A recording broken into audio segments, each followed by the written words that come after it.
What's up, guys? Today I'm going to show you how to make a USB port out of this. It's going to look like this. So let's get started. First and foremost, you're going to need the charging kit. I couldn't get a hold of the Nissan one, so I got a Toyota one. In essence, it's the same thing, so you shouldn't worry about that. For this project, I used the tools that were available to me. I used a flathead, a handsaw, a jeweler's handsaw, and some sandpaper. If you have something better, go ahead and use them. There's no right way to do this.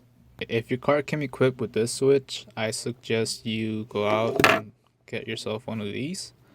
This one already has a hole on it, no need to drill. That's just a cap that you pop off. Also, the connector in the back is different, but see how this one has 7 pins? This one has more, but on the connector for this one, it only has 7 pins as well. So you can just cut the connector off this one on the harness in your car, swap it for this one, and plug this one in here.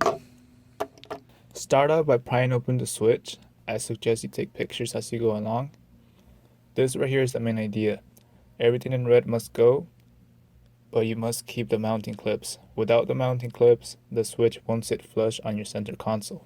The first cut I made was an L-shaped cut. It was right along these red lines, and this is more or less a piece you'll be cutting out. What you want to do now is break off the plastic piece that's circled in red so that later you can stick in your needle nose pliers or flathead to slide out the cylinder you see in this picture so that you can stick your flathead through the hole and push out the cap. With the cap off, this piece is the only thing standing in your way.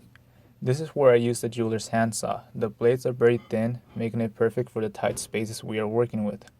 And this is pretty much the layout in which the pieces are in. With everything out of the way, all you need to do now is shave and trim any imperfections.